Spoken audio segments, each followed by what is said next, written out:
Hello and welcome.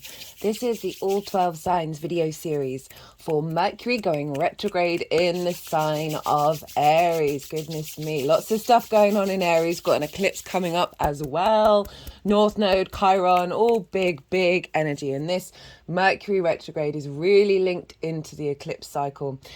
And we've had a lot of throat chakra energy show up over the last couple of transits. And this is really what the lead up is for.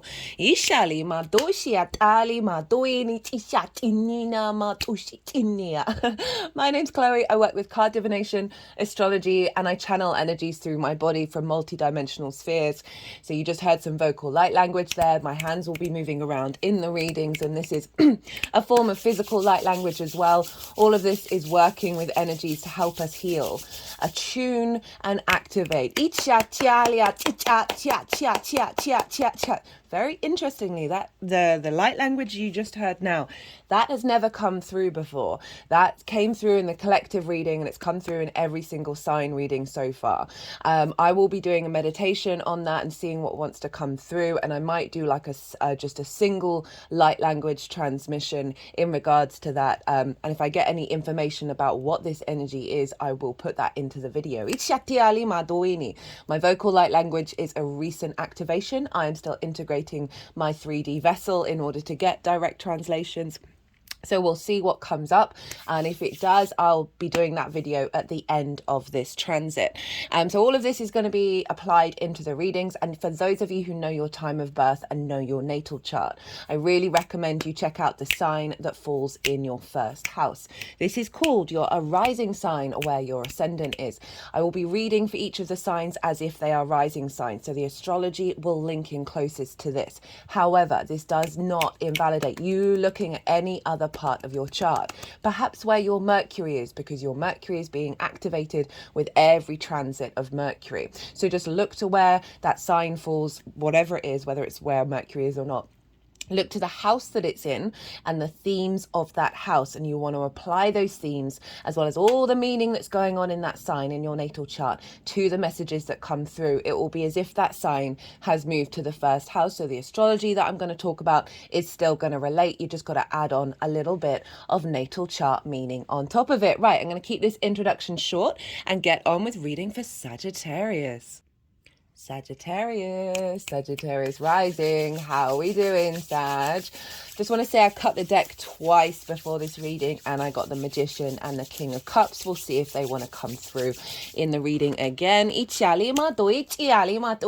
those of you who are new, who didn't quite catch the introduction, I channel energies through my body from multi-dimensional spaces, and it's both the physical movements that you'll see happen as well as the vocal light language that just came through. They're doing movements around the throat chakra, and obviously Mercury is very much linked into communication. We've been doing a lot of throat chakra work over the last couple of transits, and this is leading up to this Mercury retrograde. And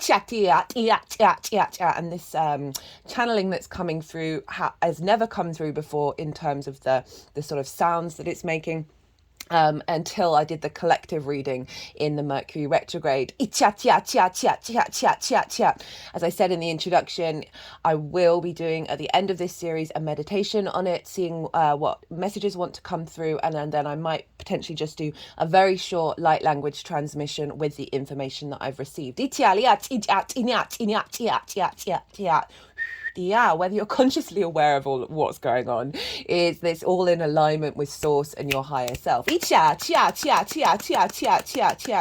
So bizarre. I mean, it's wonderful, but also life's bizarre, isn't it? Right, okay, let's get on with this. So regardless of whether Sagittarius, not that. For those of you who don't have Sagittarius in your first house, which is called the rising sign where your ascendant is, look to where Sagittarius falls in your chart. Look to the house that it's in and the themes of that house. You want to apply those themes as well as all the meaning you've got going on in your natal chart to the messages that come through. It will be as if that Sagittarius energy has now moved to the first house. So the astrology for the rising sign will still link in. You just got to add on the deck neck's feeling a bit weird. You just got to apply the meaning of your natal chart to the astrology. They're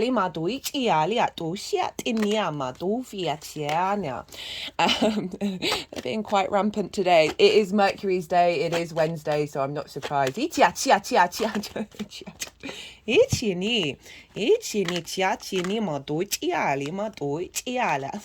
Shut up.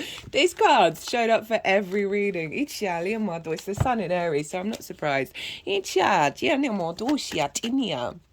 So, right, regardless of whether, wherever Sagittarius falls in your chart, this Mercury in Aries retrograde transit, this is in a fellow fire sign. So it's trining your Sagittarius energy. A trine is an aspect of Jupiter, which is a benefic planet. This is a soft, easy, free-flowing energy.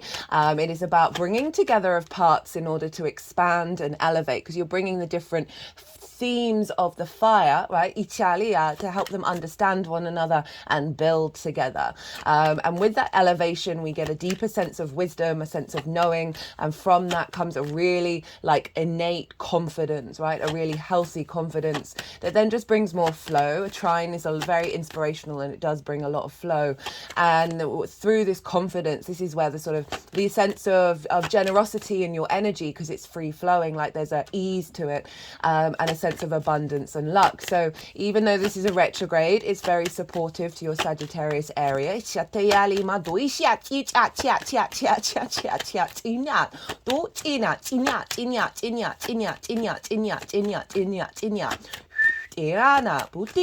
Right, okay, so let's get into it. I've done a collective reading where I've broken down what a retrograde means, what Mercury in Aries means, and what the Aries Mercury retrograde means. And I broke that down in a fair amount of detail. So I'm not going to be doing that in these readings. So if you're not quite sure what the retrograde's all about, go check that out. Or just in general, I did a collective tarot reading that was super powerful. Some really strong messages came out with that, as well as when I read these oracle cards, which I always pull before doing a transit. And so that's all in there, and that was incredibly powerful. And so I would recommend you go and check it out if you want a deeper understanding of what's going on collectively for us. And that will be the baseline for this tarot, right? So the messages that came through, and that will be the foundation for what's showing up in the tarot in relationship to your Sagittarius energy. There's going to be 5 piles. All of it's in the description box, as well as all the dates and degrees and astrological energy that's going on at the exact points of the cycle, right? So the reason why I talk about these in the collective reading, and I've listed them in the description, is because the way everything's formed at the exact moment of the retrograde or the exact moment of the direct motion forms an imprint that then flavors that part of the cycle. So the energy that's going on at those exact moments is quite powerful. And we've got a lot of stuff involved with the North Node and Chiron. So there's a big healing energy showing up here. Because it's not just a Mercury retrograde, it is involved with the eclipse cycle.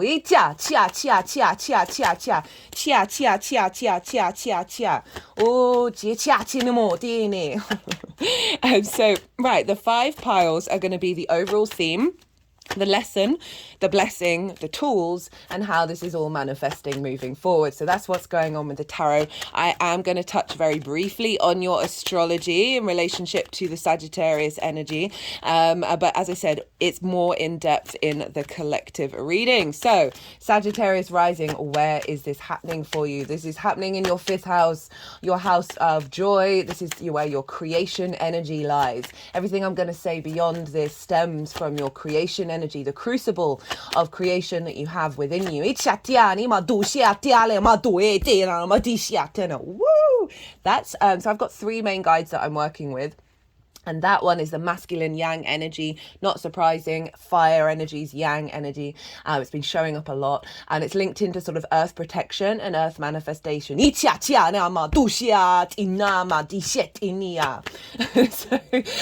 that's that.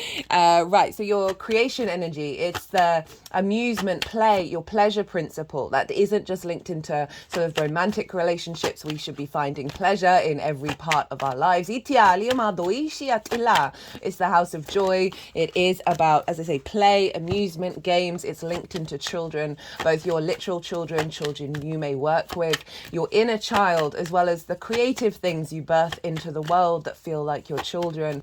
It is about romance and dating and like how, you know, the love energy. So you're getting Mercury, the messenger of the gods, the only god who was able to move from the land of the gods, the mortal realm, and the realm of the underworld. And it's moving 3 times over the same degrees in your 5th house. It is obviously linked into communication, but the key word for me with Mercury is flow, right? The desire to instigate and create flow. And that is because everything in the universe is information, and we're transferring energy and information all the time.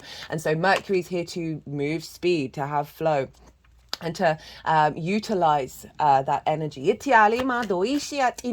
But it is the way we collect information. It's the information that we're drawn to. It is the thing that we like to talk about. And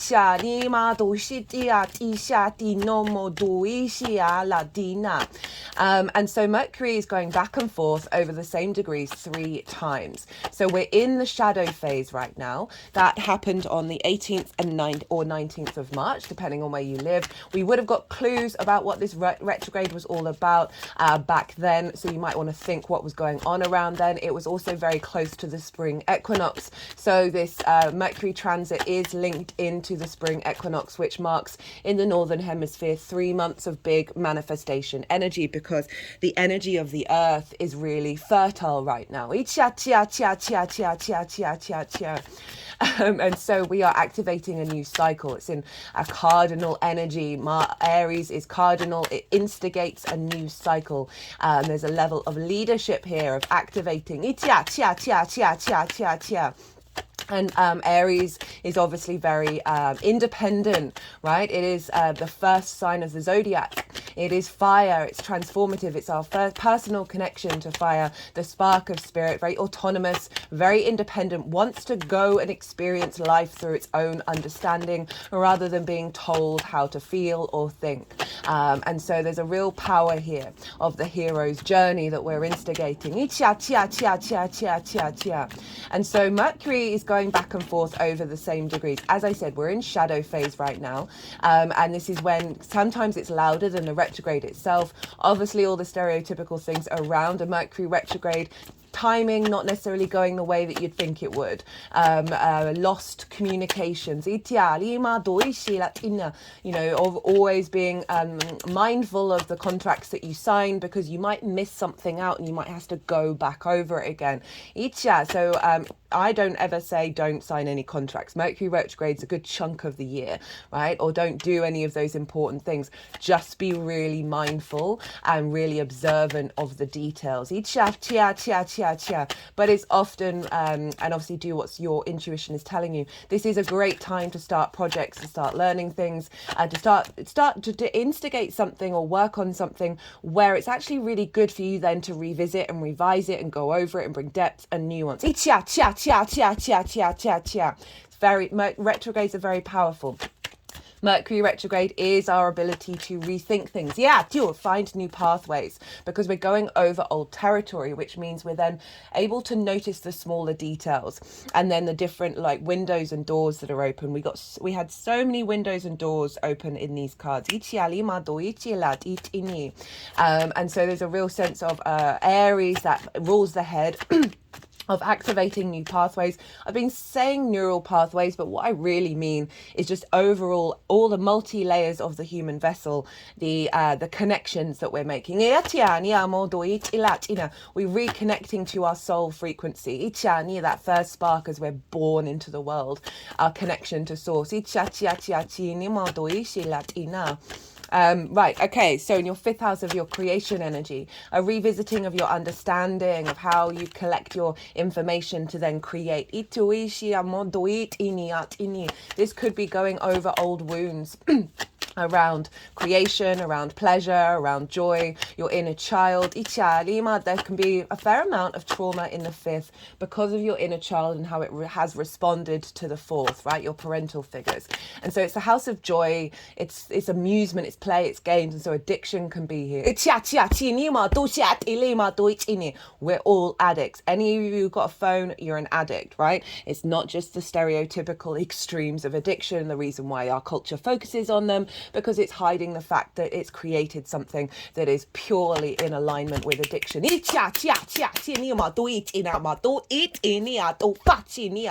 Very intense energy showing up. Again, not surprised. Aries energy is very powerful, ruled by Mars. There is this sense of protection and standing up for things. Being very fiery. Very, very yang energy. The masculine day energy. So, for those of you who, right, so that's it. They're healing a lot of inner child stuff that may see an over prioritization on the joy, right, in an unhealthy way. This is a great time to revisit those programmings. My head's sort of shaking right now. This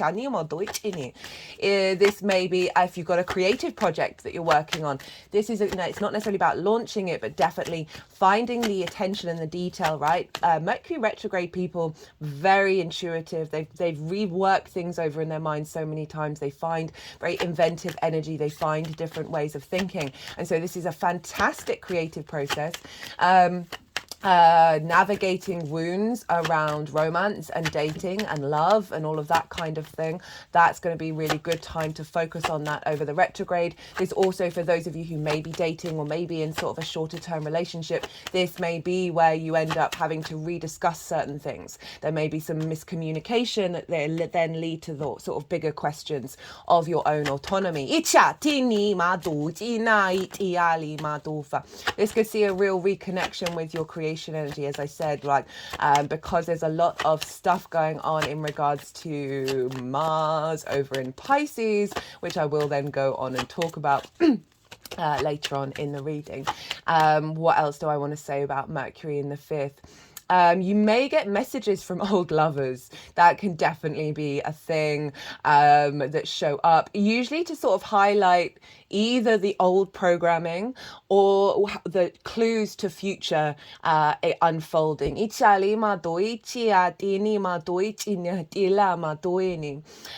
I would say anyone who shows up during this time, give it pause, right? Sometimes the universe will throw someone in our way, and it's not meant to be permanent. It's there usually to help you understand yourself, help that person understand themselves, and then you kind of part ways. So because Mercury's going back and forth and that there'll be new information revealed, I would just say, just pause, just allow a little bit of rest, allow a little bit of a recalibration with your instincts, right? So Aries is very instinctive, fire is very instinctive, and so we're really getting this sense of allowing a bit of pause to come in with this retrograde around that in order to strengthen it in the long term.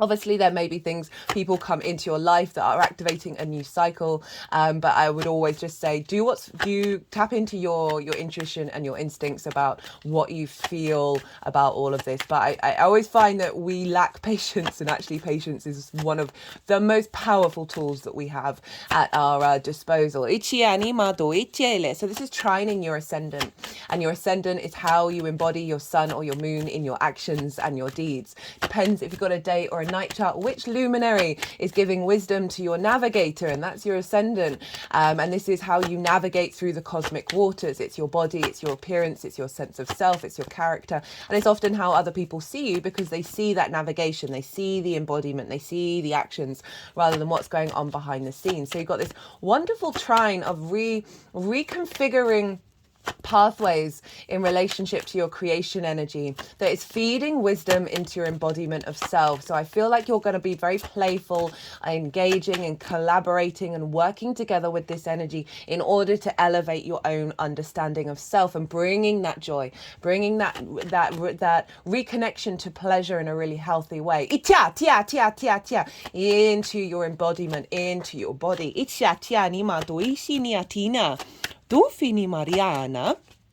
Okay, so as I said, right, we're in shadow now. Mercury's going to go retrograde on the 1st of April, and it's going to be conjoined Chiron. And so, rewind. When it went into shadow, it was conjunct the North Node and Chiron. North Node in Aries. I've done a Libra and Aries transit series with the nodes. I did that back when the nodes moved into those signs, and that's for the overall themes of the whole eclipse cycle for each of those 12 signs. But in those videos, in the introductions, I break down the North Node in Aries, the South Node in Libra, and how they work together in way more detail. And like we'll have talked about the themes of the North Node in your 5th house in that Sagittarius reading. So go check that out if you want a deeper understanding. We are going to have an eclipse in this sign, so that might be really useful just to because eclipse is big energy, right? Of like being able to zoom out a little bit. So the North Node is where we're headed, what we're striving for. And this is a very sort of active energy. And so the fact that Mercury is conjoined to the North Node at the shadow, which means it will conjoin it at the direct motion. This is all in the description. I know this is loads of information. That the North Node is playing a very heavy role in the activations that are happening with this Mercury retrograde. And that's obviously where we're headed. So it's really bringing in a very powerful upgrade. That is more about the longer term cycles. You're not going to have the North Node in Aries for another 19 years, or is it 18? 18, I think it's 18. So this is my head just really was shaking then. Okay, what's going on? It was also conjoined Chiron. Chiron is the wounded healer. This is a very powerful asteroid that we have in our natal chart. It's often linked into a wound that we have in our lifetime that actually provides a lot of wisdom and a lot of medicine. And it can be very much linked into past life trauma. Chiron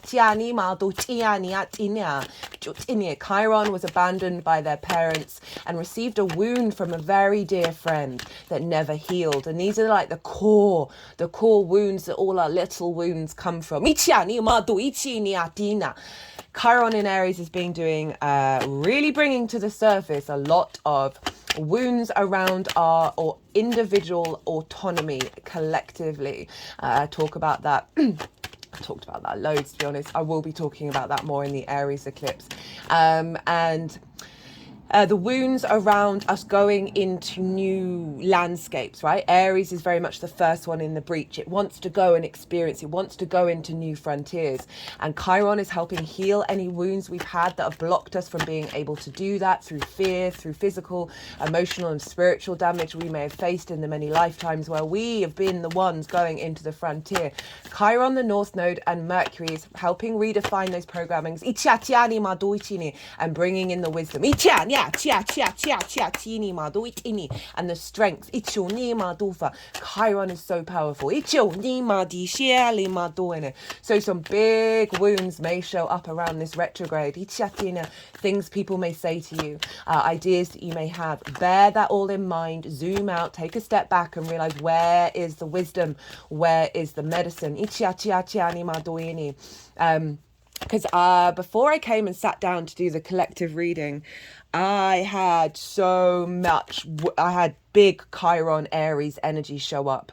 Like it really tapped me into grief about certain things that I'm working through that I know are a part of a cycle and I understand the importance of them. But the emotional response I was having was like, fuck this, I'm out, I'm done, kind of energy. It was really, really powerful. And I just took a step away from the desk And I was like, okay, right, we need to go and breathe. We need to go and just sit and be still and to step out of that experience and process those feelings, let them move through you. And I came back and then I did the collective reading, and all of it kind of came up in the collective reading about there may be some really big moments where we feel quite overwhelmed. The North Node exaggerates things.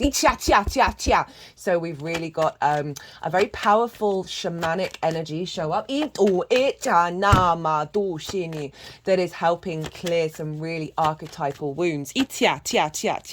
Now Mars rules Aries, and so we want to look to what's going on with Mars. And Mars is basically it started the shadow phase in Aquarius, so we would have had some sort of very clear truths in the way that we embody ourselves and our motivations and drives. And for the rest of the transit, it's in the sign of Pisces, and so it's in this very magical, very all-encompassing, understanding all rivers lead to the same ocean. There's a spirituality about Pisces. There's magic. There's fluky energy. It's kind of the curveball that you wouldn't have expected, but it makes total sense. And there's a real sense of depth to Mars in Pisces. And that's a collective sign. That's the eclectic. It's the collective emotional unconscious space. It's very, very powerful. It's very archetypal. Mars is influencing Aries, of saying this activation with Mercury is an alignment with source energy, is an alignment with healing deep wounds in our collective. That's then freeing up space for us to allow us to sort of bob along on the ocean and not get disrupted and not have our boundaries be diminished. Super powerful. The spiritual warrior of Mars is making sure that this is an alignment. So we're then going to have the retrograde phase, which is on the 1st of April. Mercury's conjoined Chiron, square Pluto, so very magnetizing, building a new transformative understanding of our connection to our soul. We've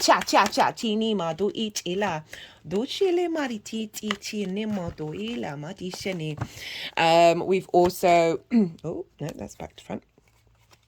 Hello. And then we've got the Aries Eclipse, which is on the 8th, so 7 days after the instigation of the retrograde cycle. And this is Moon, Sun, Mercury. There's the magician. Moon, Sun, Mercury, Chiron, North Node, all conjoined one another, right? It's exactly the Moon and the Sun with Chiron. It's exact by the minute. Can't wait to do that reading.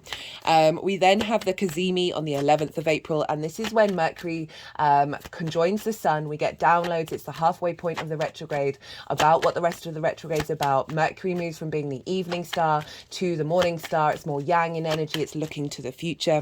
And so we get a shift of energy on the 11th of April. On the 25th of April, this is when we have the direct motion, and Mars is conjoined Neptune in the sign of Pisces at this time. So this is, Neptune's really good at bringing different realities into our own. So we're bringing this very spiritual reality into our motivations and drives and manifestations, right? Mars energy, and that is feeding all into the direct motion of Mercury, of recalibrating and into this very powerful Mars Neptune conjoined. And Pisces for you, Sagittarius, is in your fourth house of your roots and your foundations. This is your ancestors, both soul and blood lineage, parental figures, the roof over your head, and the things that you do in private. It is your foundational space. So Mars is really influencing that the joy is coming from a very deep place. The creativity, the new connections to love and romance are coming from a very deep and very healthy place. Healing wounds through the healing wounds of the ancestors and your soul lineage, bringing in the wisdom from them. Because Saturn's there giving structure. Making sure that this recalibration in your home is influencing how you find joy in your foundational space, how you find joy in your home and your private life.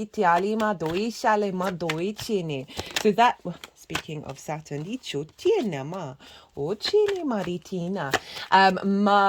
do I want to say? Mercury rules Virgo and Gemini, and so of all the signs, Sagittarius, you have activations going on in all your angular houses, right?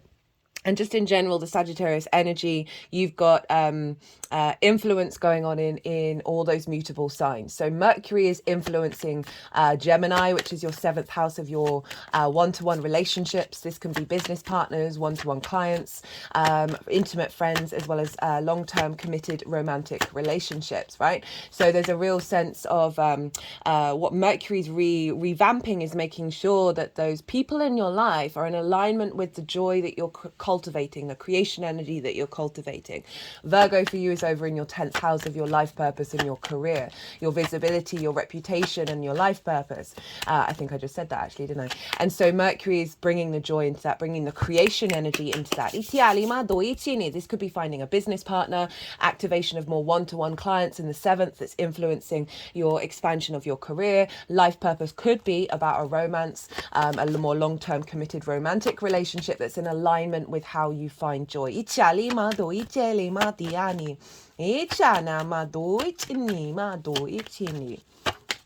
Okay, so I think that's everything that I wanted to say. Look to where your Mercury is.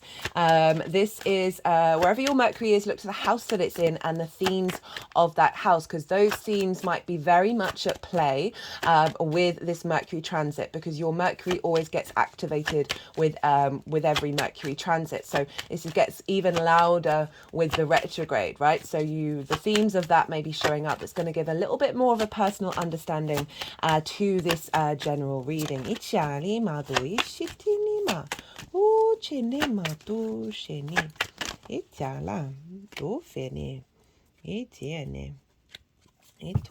Jupiter at the bottom of the deck.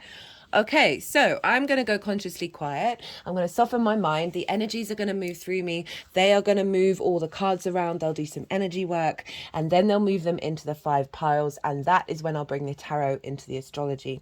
I call you to soften your mind as well. Let all that information just settle into your unconscious and see what intuitive hits come up while we do this bit of channeling.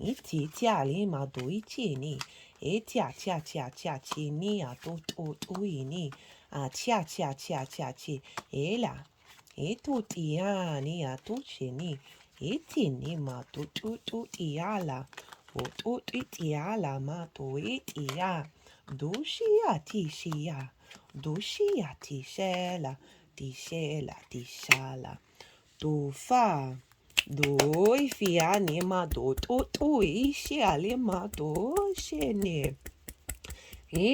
Just by the layout of the cards, I'm going to start doing this more often.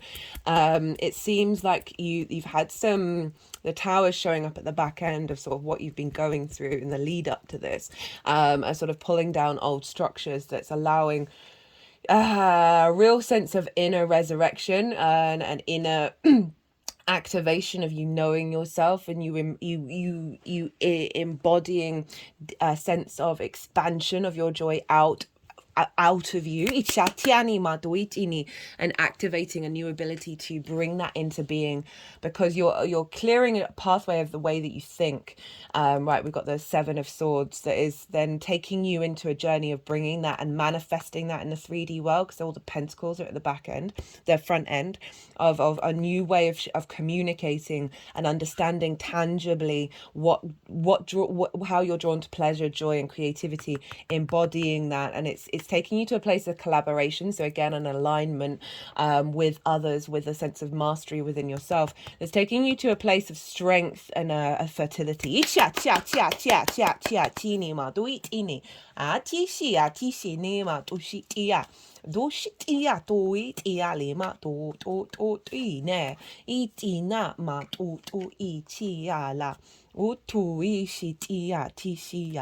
Ututushi namaitiala. Itiania. Itiania, tiania, tiania, tiania, tiania. Jinia, tinia, tinia, tinia, tinia, tinia, tinia, tinia, tinia. Jinya, jinya, jinya, jinya, jinya, jinya, jinya, jinya.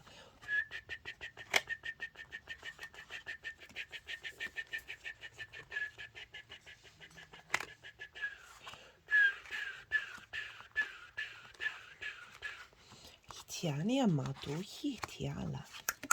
Tiania, tiania, tiania, tiania, tiania.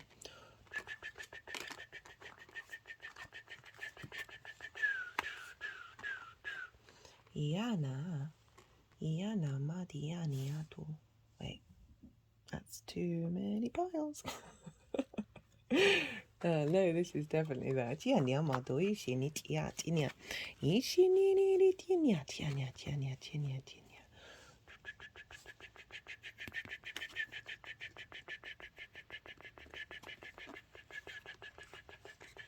Ya la matu ishi. Etiene matu shiania. Etinia matu ishini. Etiania matu ishi tiana. Ya la. Do tiani matu shiania tiania tiania tiania tiania. Ya la matu itini. Okay, Sag, what's going on? What's going on with you? Okay, so the overall theme of this reading, Tower in reverse, of the transit, Tower in reverse, 7 of Swords, Page of Cups, 3 of Wands. This card, as I said, shown up for all the readings in that space. We've got the Tower saying that this overall is working on what I just talked about. I feel like you've been going through that process. This is the solidifying of the fact that the what's being pulled down is being recalibrated into a place of peace, right? A new way of thinking, because this figure is stealing away the 5 of Swords, stealing away conflict, stealing away discordian energy, bullies, victim mentality, hierarchical structures that don't make any sense. And it's about thinking in a different way. It's about bringing peace into that space. We've got it with the Page of Cups and the 3 of Wands. The Page of Cups is you being able to communicate and connect to the synchronicities, communicate love, communicate from your intuition, from your creative energy, and activating a new cycle, right? Pages are the first court card. They've just got into the court. They're so excited. They really want to get to know this new landscape, and I love it when pages show up. This is also can be linked into your inner child of, right, bringing peace to that, bringing a certain clarity of peace that's then allowing more love, more joy to come in.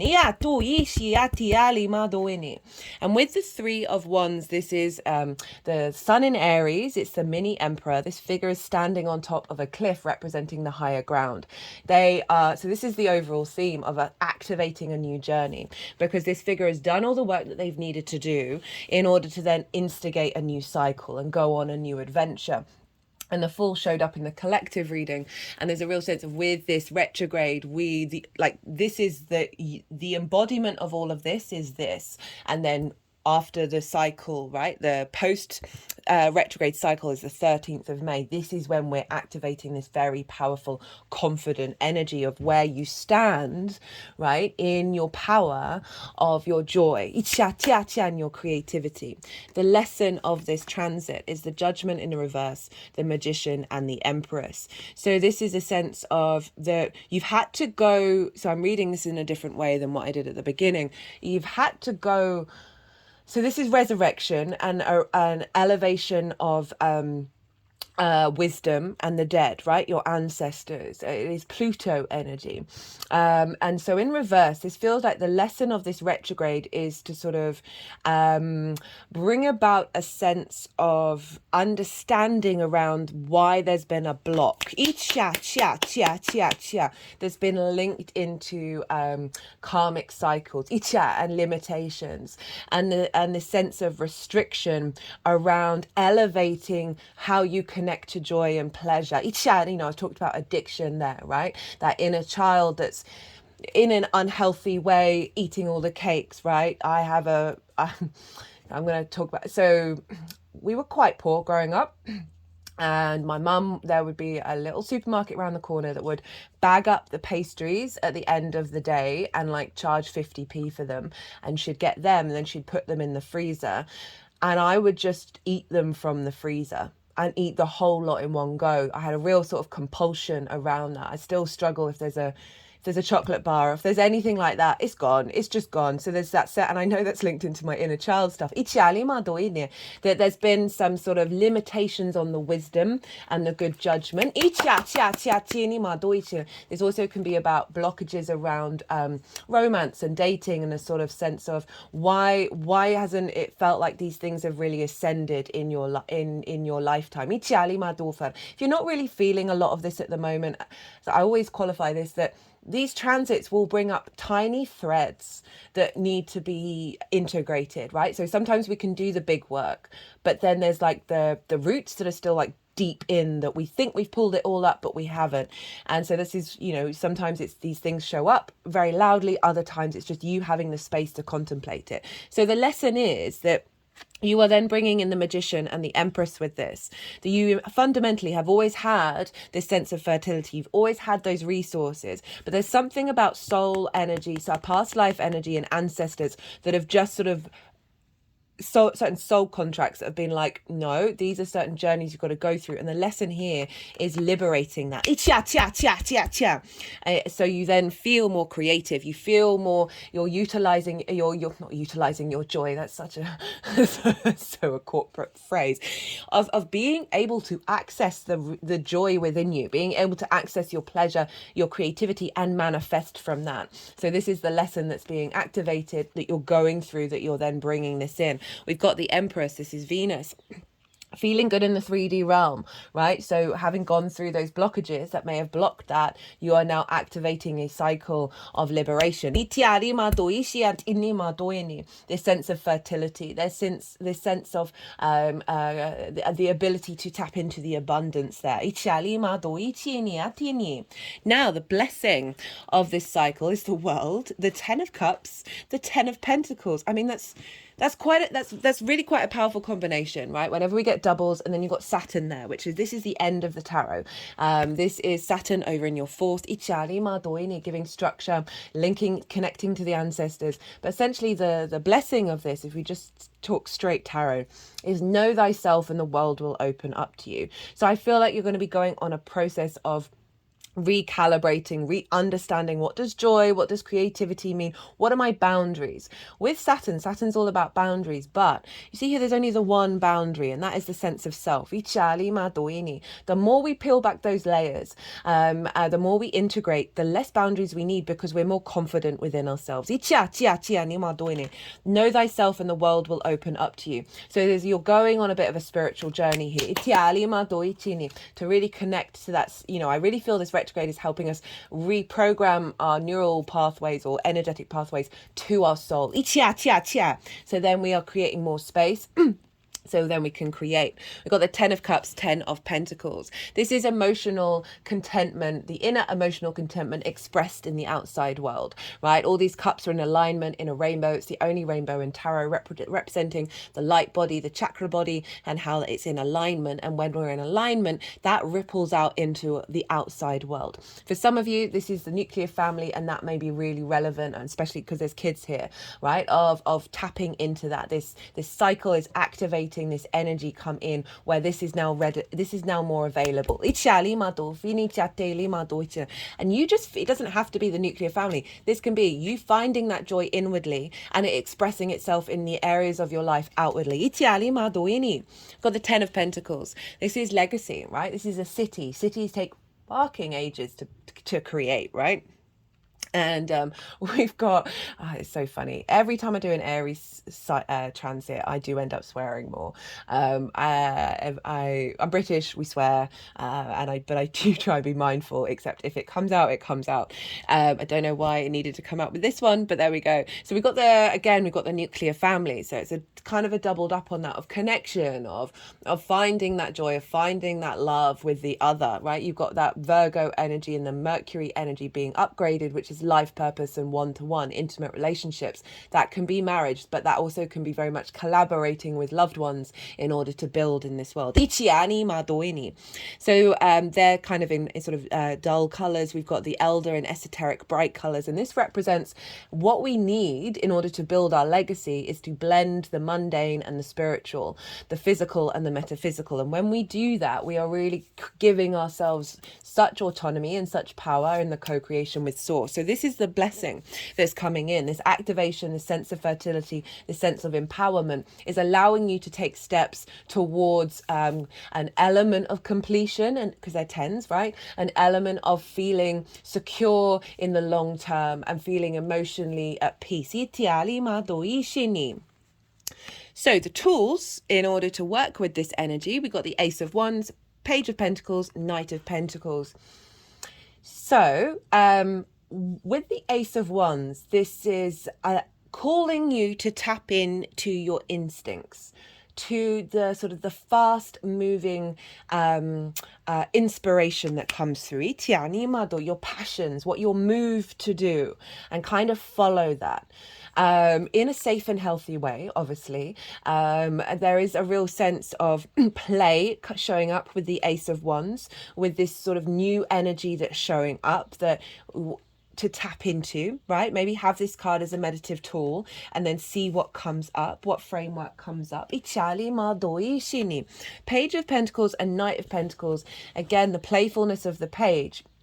You've got two pages of observing this energy and then playing with how you interact with it and how you embody it with the Knight of Pentacles, of bringing it into the earth. So this could be getting inspired to do something creative. Getting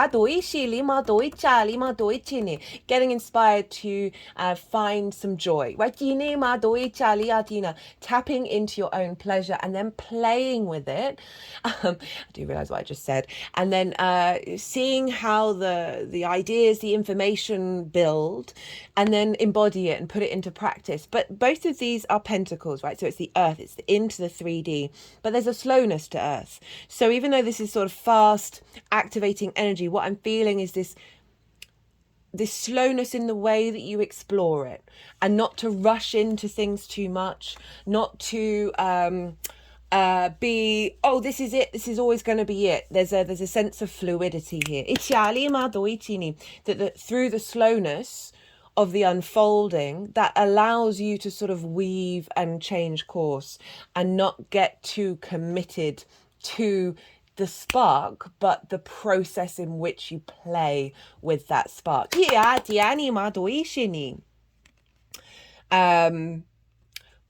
How it's all going to manifest moving forwards. 9 of Cups, 3 of Pentacles. So the 9 of Cups is this real embodiment of your own joy, a real embodiment of your own creativity, your own pleasure, and how you feel very confident within yourself. This figure is very confident that it's this deep emotional personal connection to this that then unfolds through your creativity and your intuition, right? Water's very intuitive.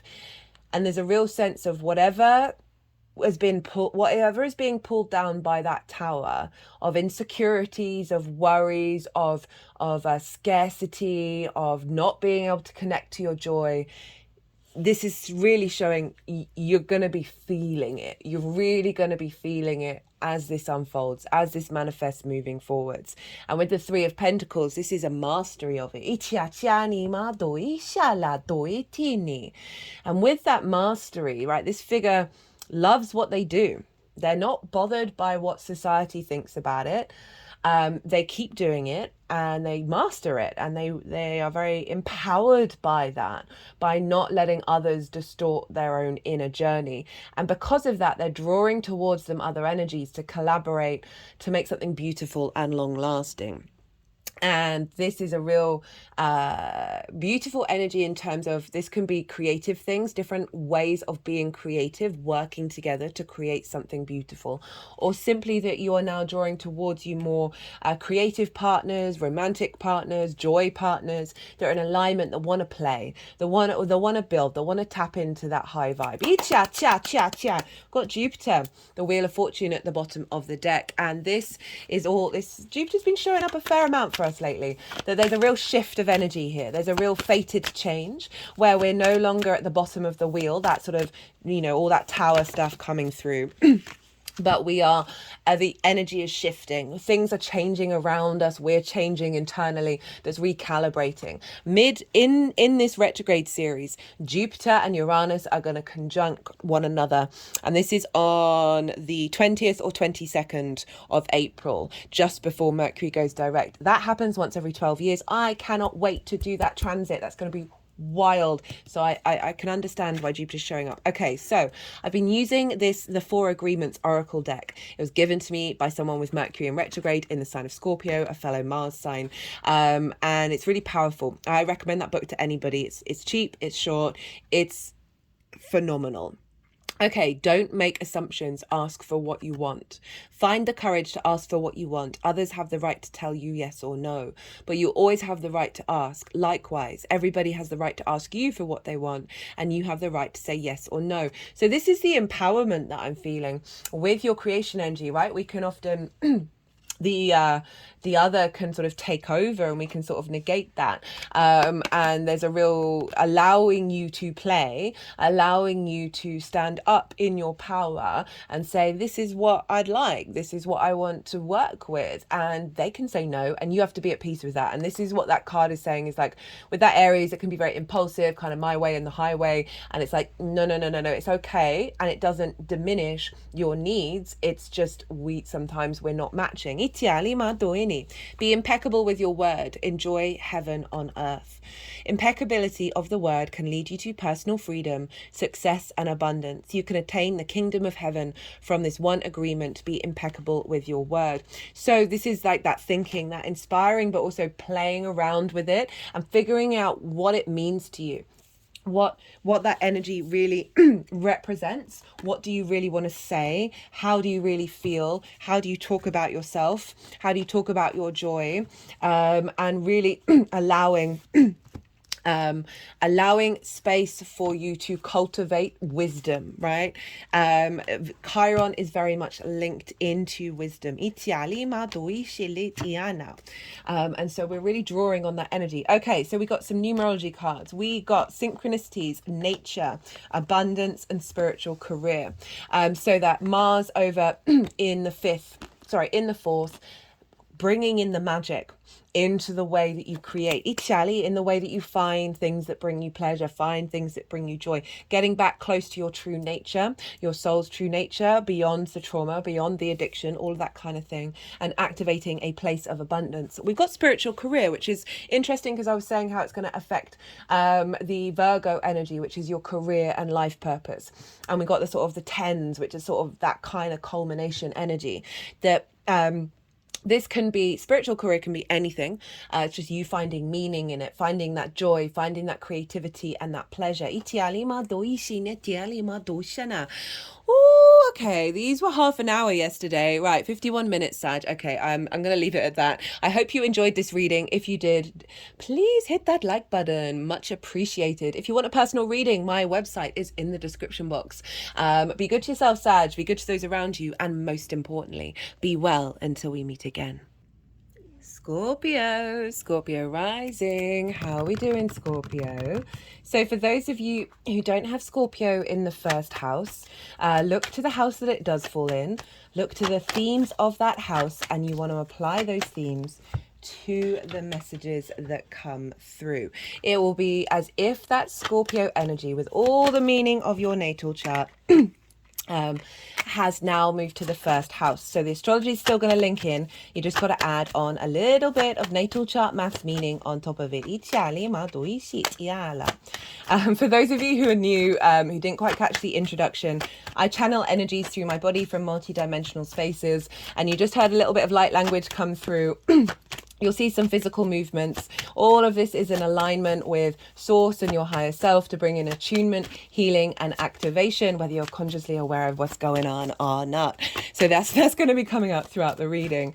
Right, so we have a Mercury retrograde in the sign of Aries, and this is a fellow Mars-ruled sign, Scorpio. Traditionally, you are ruled by Mars, and wherever Scorpio falls in your chart, Aries inconjuncts your Scorpio energy, and an inconjunct is not a traditional aspect.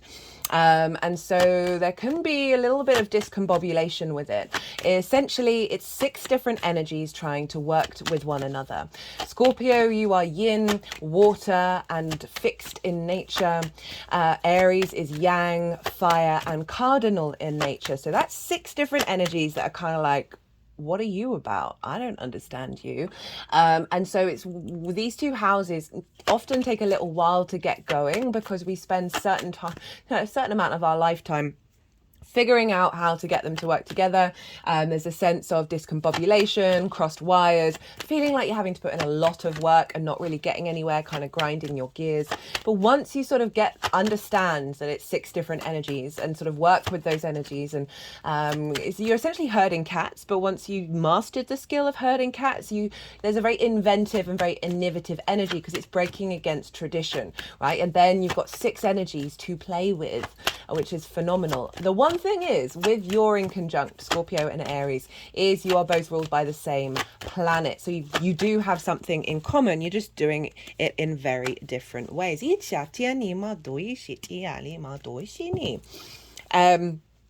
What else did I want to say? Yeah.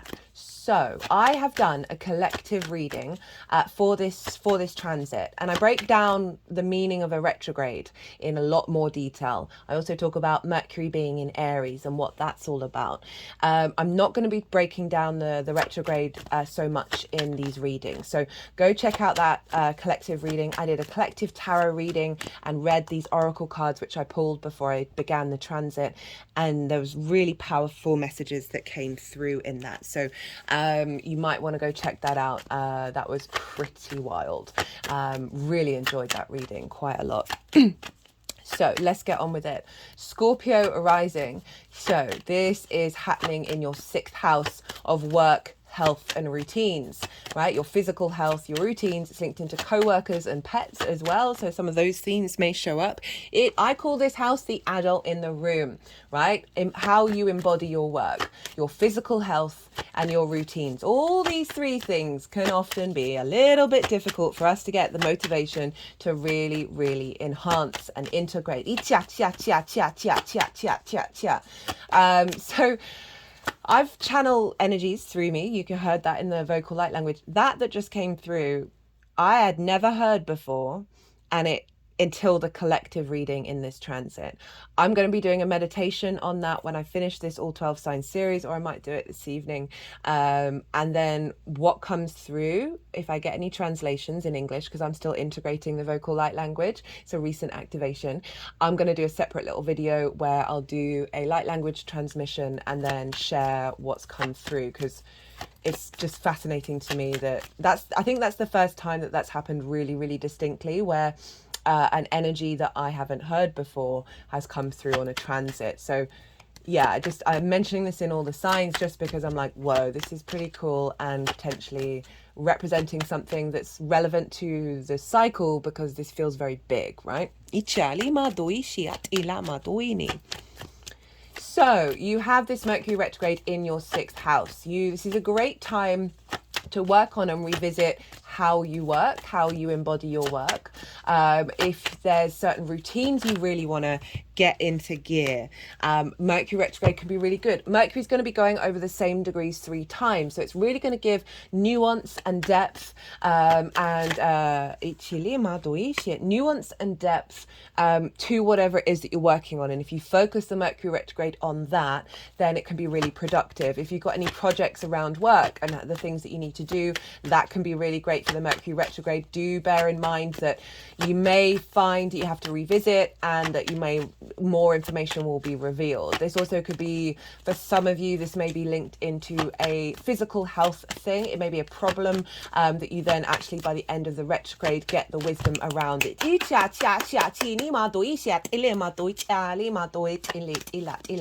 There can be miscommunication, things getting lost. This may relate to co-workers. A reevaluation of how we communicate to co-workers, how they communicate to us. A real reconfiguring of the pathways, allowing us to connect to our soul in terms of the way that we embody our work. And it's got a real sense of uplifting energy and a real sense of big energy coming in to support that. Mercury is doing a lot of things with the North Node and Chiron.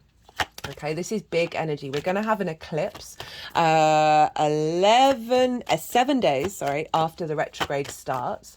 So this is huge, right? I've done a nodal transit series.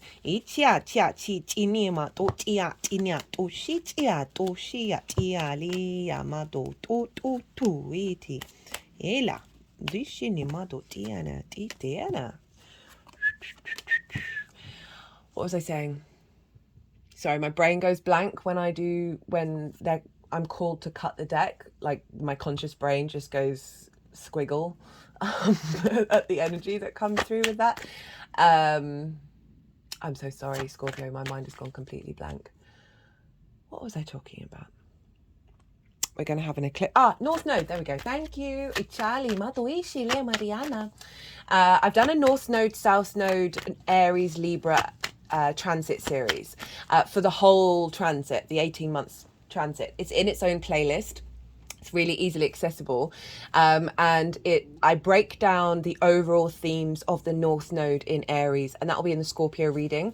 But in the introductions of each of those videos, I talk about the North Node in Aries, South Node in Libra, the combination of the two. And I say that because we've got a lot of stuff in Aries. We're going to have an eclipse, and this Mercury was very closely aligned with the North Node, and the eclipse is going to be conjunct Chiron and the North Node exactly conjunct Chiron. It's wild.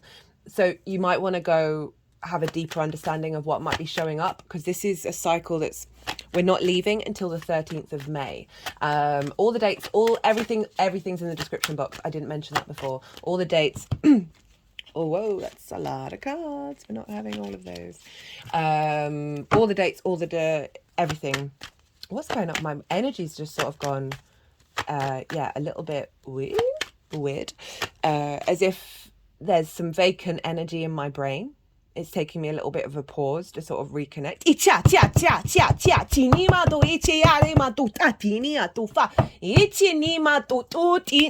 Aries rules the head.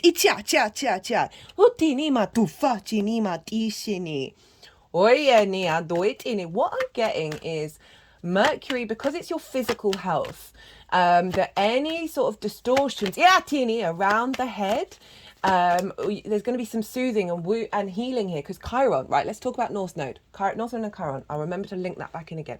North Node is what we're striving for, what we're hungry for, where we're headed. It exaggerates energy. So it's going to be exaggerating the impact of this retrograde cycle, and not in like over exaggerating, just making it all bigger, and so it's really linked into a longer term cycle, because the North Node won't come back here for another 18 years, so it's really active. This is part of a longer term journey. Chiron is the wounded healer, and it's about Chiron was abandoned by his parents and received a wound from a very, very dear friend that never healed. And there's a real sense of these wounds that are very deep within us, the emotional and the physical, that Chiron is linked into past life wounds as well, that through the journey of understanding these wounds, we find the medicine, we find the wisdom. And the North Node is where we're headed. So it's an activation of that wisdom. And Mercury is helping connect the dots. What I feel with the fire is sort of like clearing the way of the old patterns and bringing in the wisdom from Chiron. So what I was feeling in terms of Mercury and the mind, the physical health, the head, that if there's been discordian energy there, right? Chiron, Mercury, and the North Node are activating a new cycle of empowerment.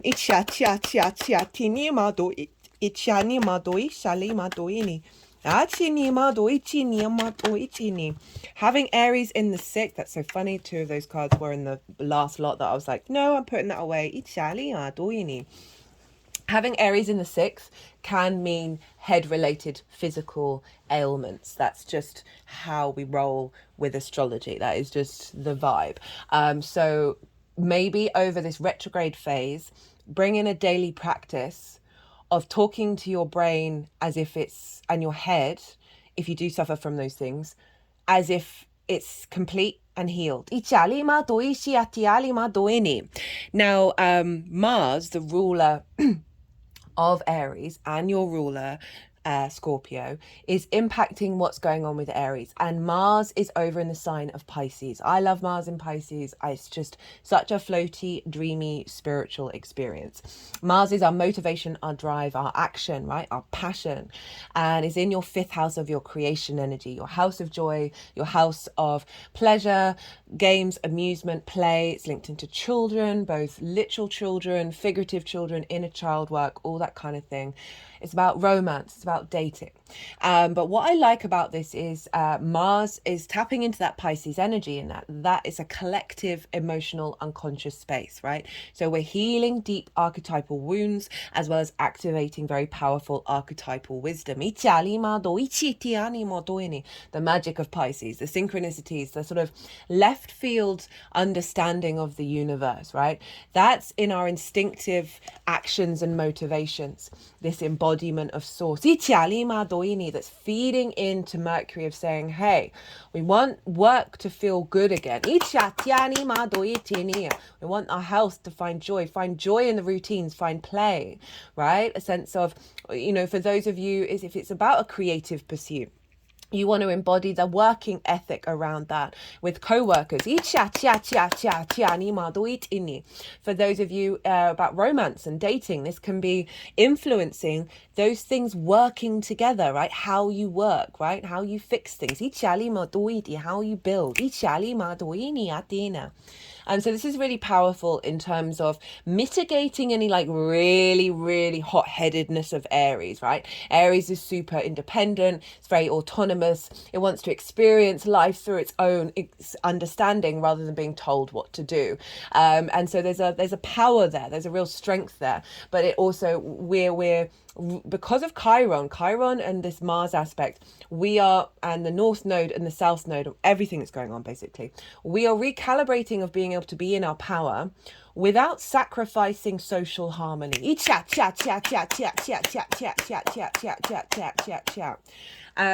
Okay, so in conjunct your Scorpio energy. So this can feel discombobulating, but when you're sort of working with that ability to instigate new pathways and then fix them into your embodiment, that water, that fixed earth water, to see the merit in it, to allow the process to be embodied. You got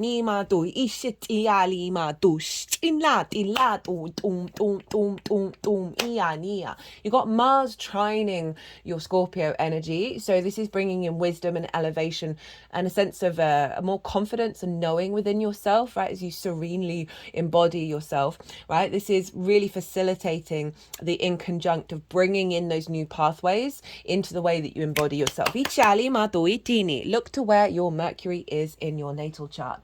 Look to the house that it's in and the themes of that house, because those themes are likely to crop up with this retrograde cycle. And so that will add on a more personal understanding of what on earth is going on beyond this general reading. Right, okay, I am going to go consciously quiet. The energies are going to move through me. I'm going to soften my mind. They're going to move the cards around. They're going to do some energy work and then put them into the 5 piles. The 5 piles are overall theme, lesson, blessing, tools, and how this is all manifesting moving forward. I call you to soften your mind as well. Let your mind don't overthink it, and see what intuitive hits come up for you during this little bit of channeling that we're going to do. I've got a throbbing in my head, I can't lie.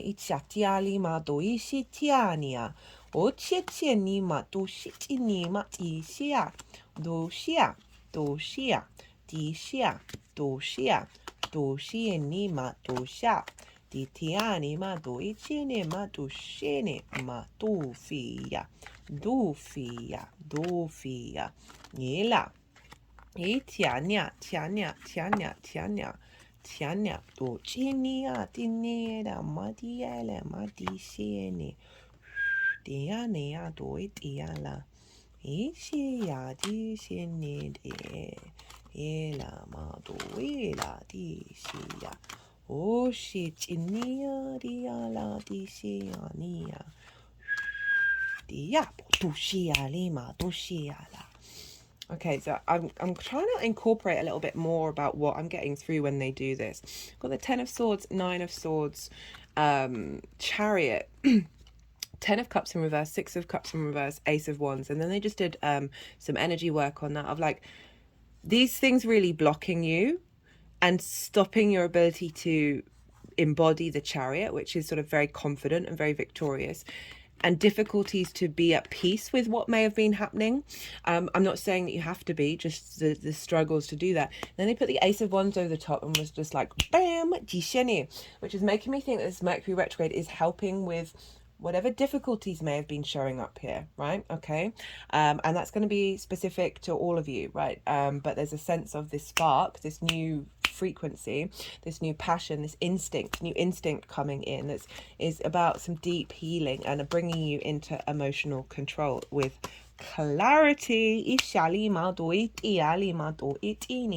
Entering onto a new journey.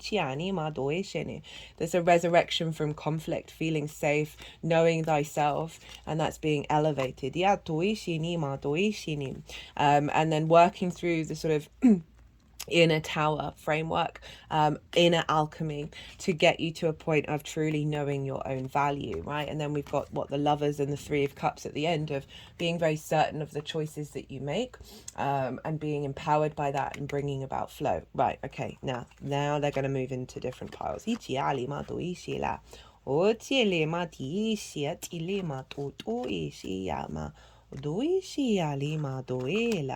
Dishi atinima do tuinia retianima.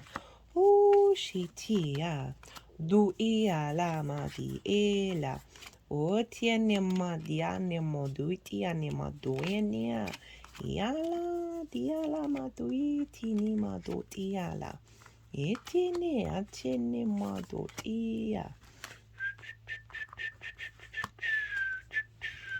Diala. Dia lama tu shini ela do tu tu tu tu tu tu tu tu tu tu tu tu tu. Ia lama do tu diani ia ma ishatini ma tu fela di shia lima o tu ene.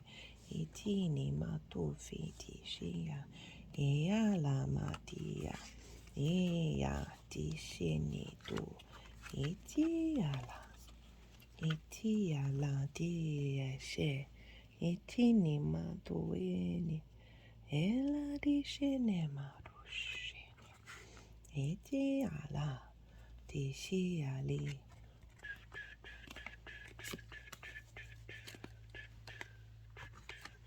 Dia.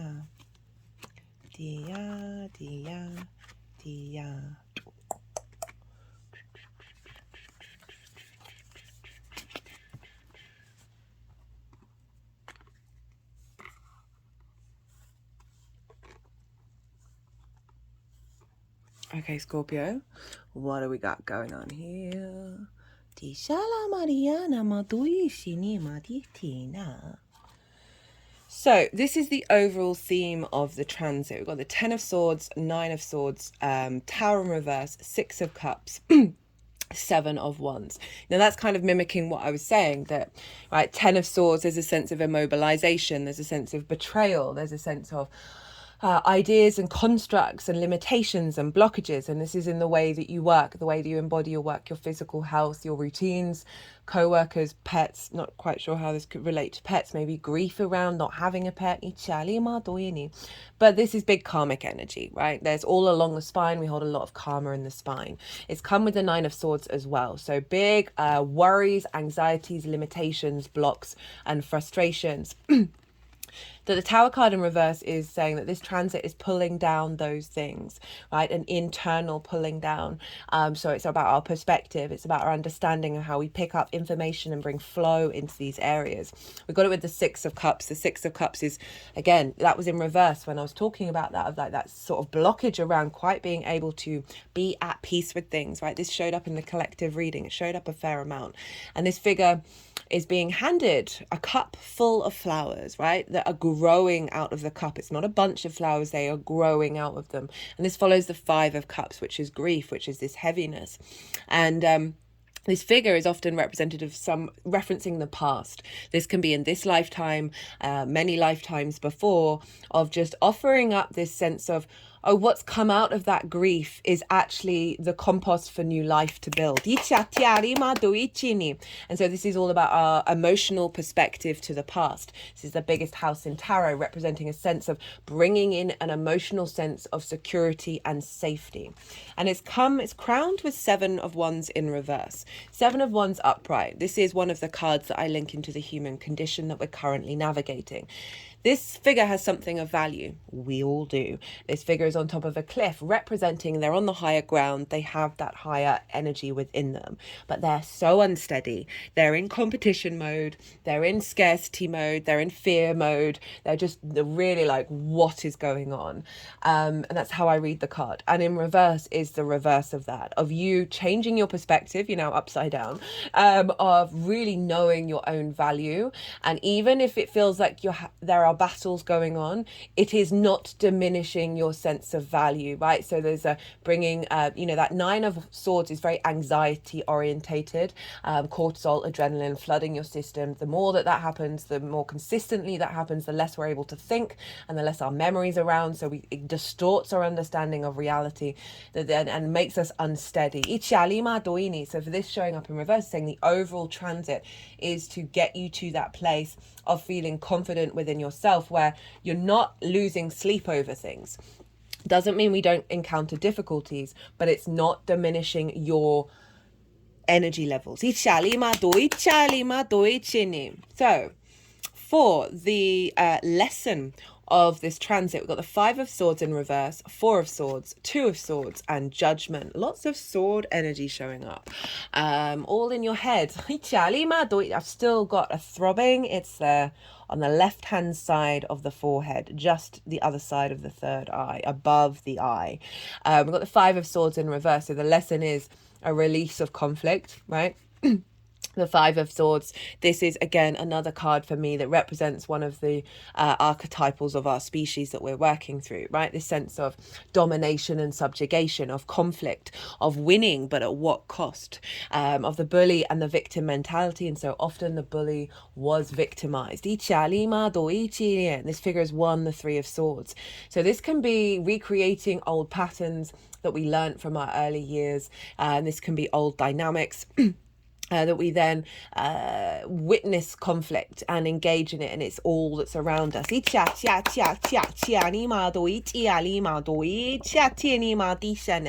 figure has won the 3 of Swords, right? This can be ideas in your head, limitations in your head. This can be because we're dealing with sort of co-workers. This can be with that. This can be conflict around the way that you work. Of one version of how you work winning at all costs, and it's actually causing a bit of grief. I can think of burnout in terms of your physical health. A limiting belief around oh, I don't have to have a routine, I'm fine. And this is in reverse. So it's saying that the lesson here is moving away from that what you are going to be going through is taking you to this energy, Italima, even if it might be bringing up conflict in the process. It's come with the Four of Swords, which is saying to meditate on this energy. Italima doini. I would say meditate on the reversal energy, as well as telling your head that you're healthy and complete. And if the upright version of this shows up, is to reconnect back to what is this bringing me? This is bringing me the Three of Swords, which is grief. Even if it's a difficult situation, how you respond is bringing grief.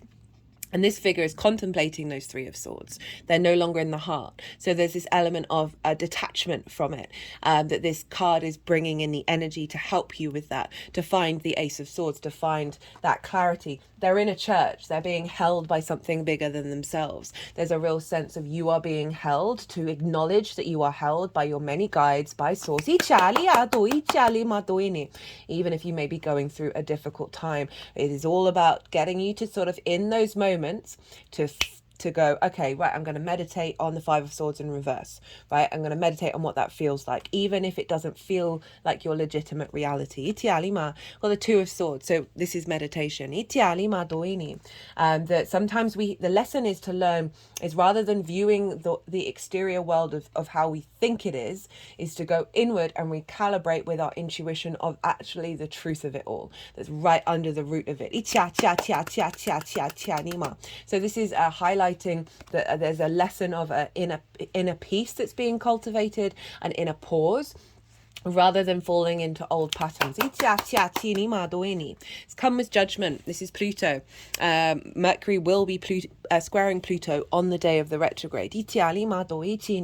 And this is a sense of elevation, a sense of wisdom. These figures are all grey. That represents wisdom. They are the dead. They are being raised up. So there's a link in here, linked into karmic stuff, because we're dealing with the nodes and Chiron and past life wounds.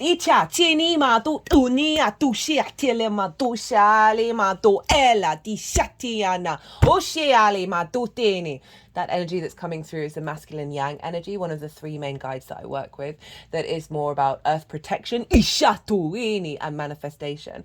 So there's something about old soul contracts, old wounds, they're being resurrected in terms of they are now ascending rather than being stuck in the ground and like festering.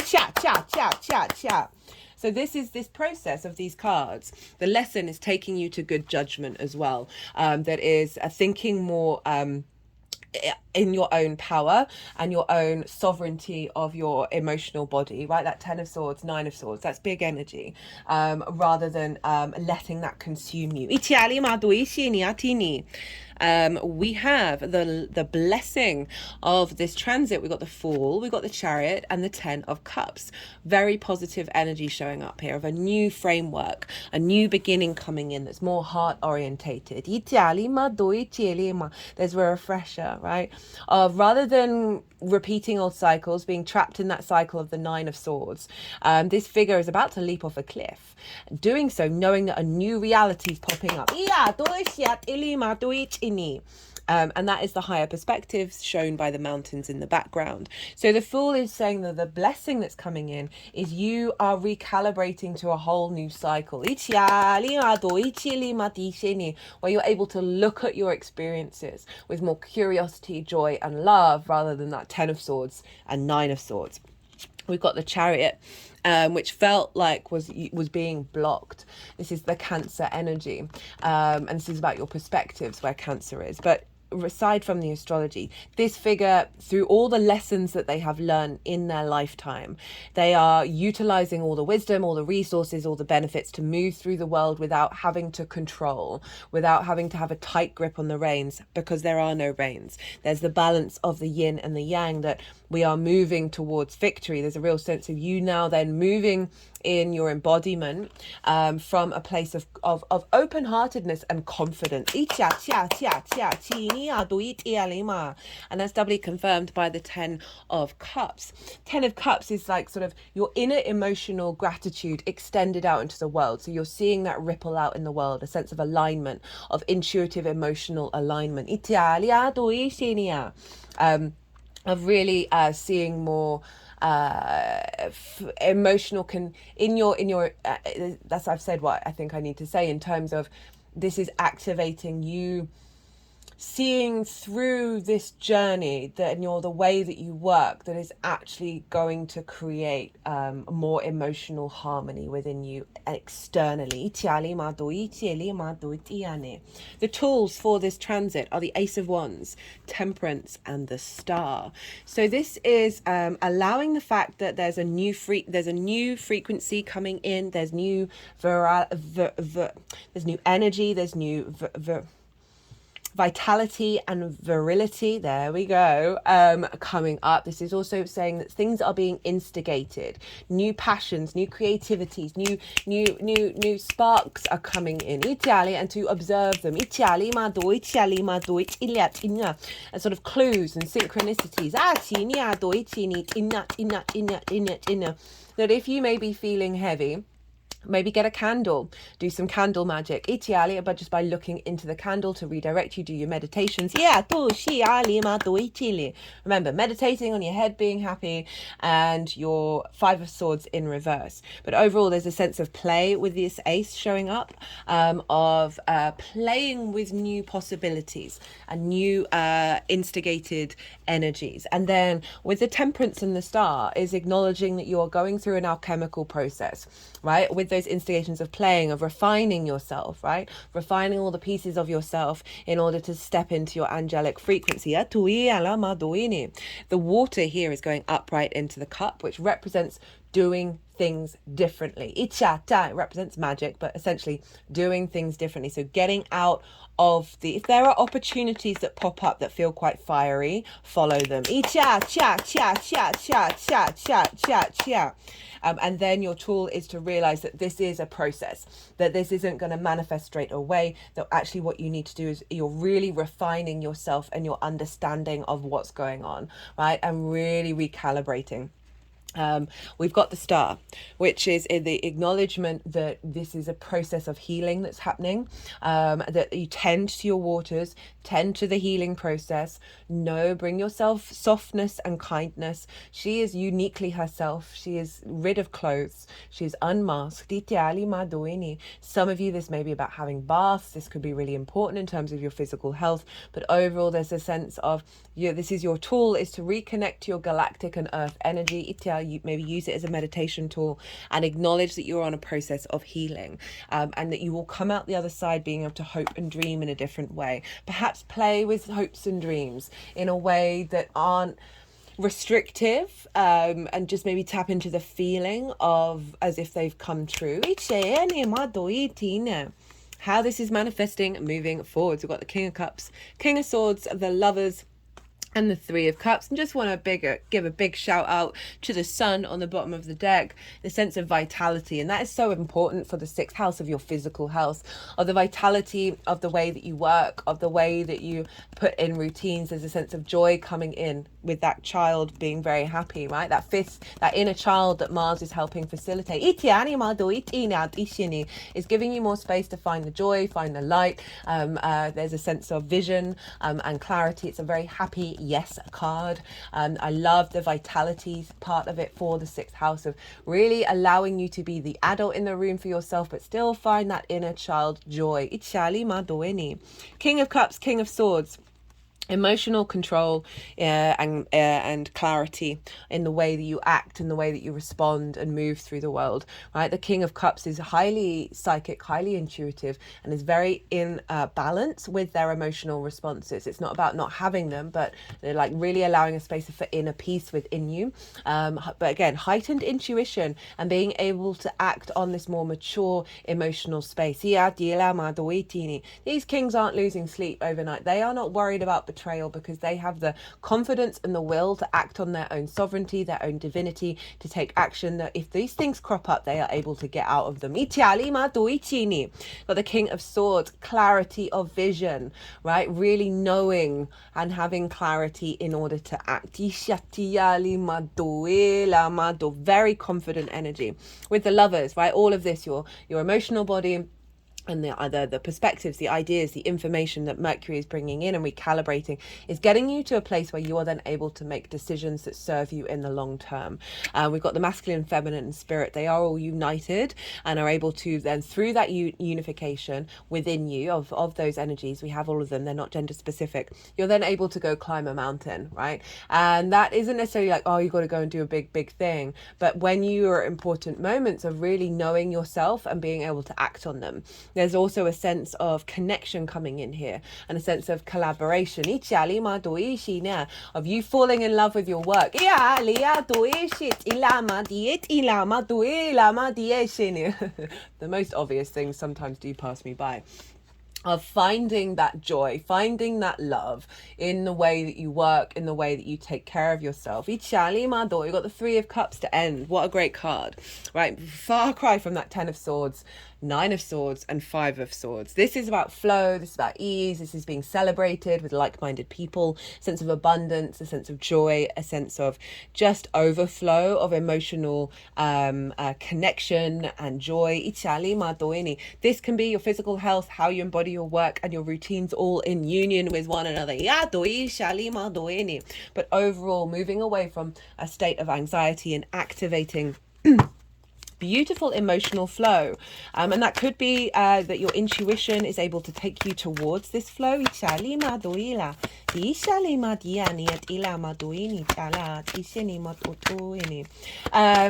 Mercury is influencing Virgo and Gemini for you, and the Lovers is the Gemini card, and so this retrograde is influencing your 8th house of the give and take between you and the outside world. This can be time, money, things, energy. This could be mortgages, this can be loans, tax insurance, all of that kind of thing, bonuses, commissions.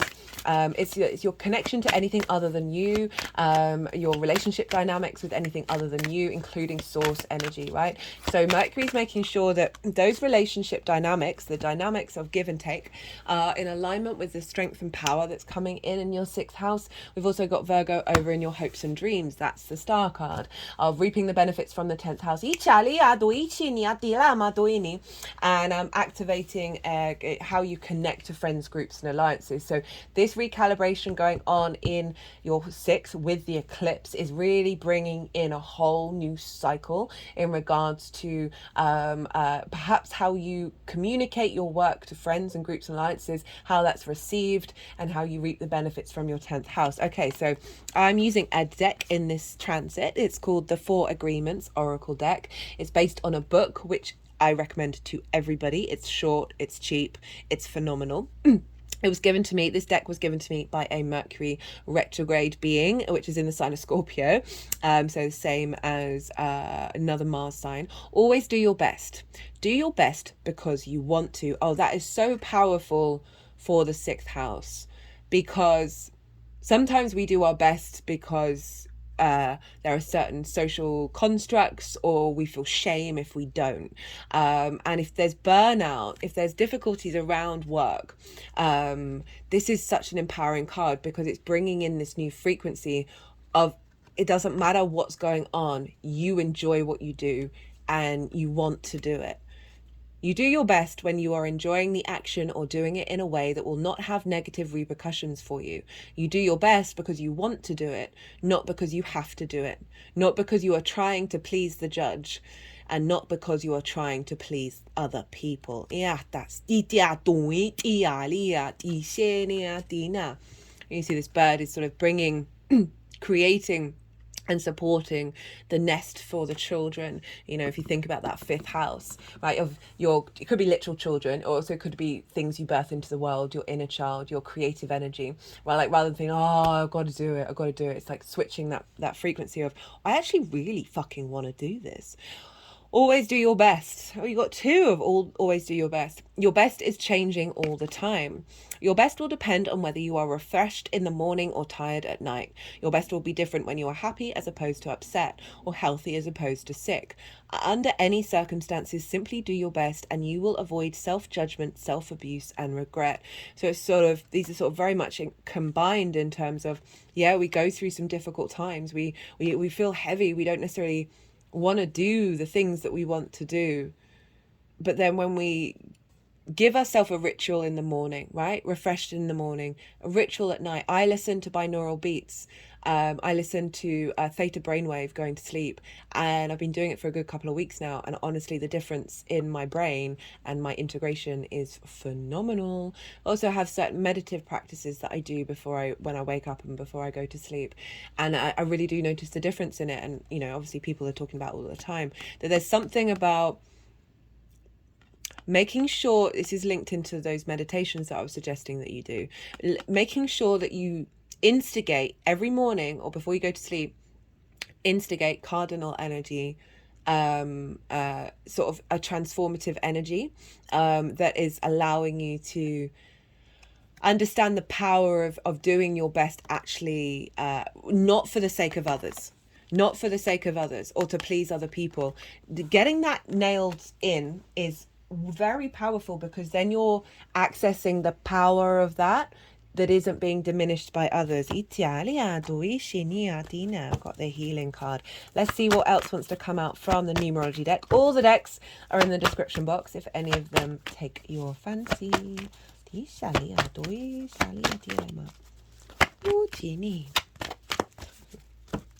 It's financial discipline. Don't often get that. Synchronicities. Don't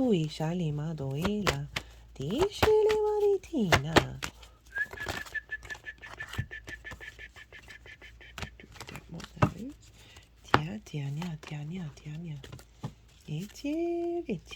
Okay. So, got healing. Not surprised with the cards that have come up. We've got relationship change, intuition, synchronicities. So doubling up on the Mars in Pisces energy of following that Ace of Wands, your instincts, and be playful with what comes up with that and see what unfolds. We've got a relationship change and financial discipline. For some of you, this may be about like being the adult in the room and being more disciplined financially, and how if there's any sort of neglect around that, or trauma responses of not being able to access that's shifting. But this could be a change in your embodiment of your work that is leading to, I mean, we all should be financially disciplined, but there could be an element of this Mercury retrograde is activating a cycle where that's not the pressure anymore. Love the intuition and synchronicities. It's really sort of saying, listen to your body, listen to what's going on, give yourself pause, rather than expecting to recreate the old patterns. Okay, Scorpio, I'm going to leave it at that. I hope you enjoyed this reading. If you did, don't forget to hit that like button. Very much appreciated. If you'd like a personal reading, my website is in the description box. I had a lot of fun making that, instigated that at the spring equinox. Be good to yourself, Scorpio. Be good to those around you. And most importantly, be well until we meet again.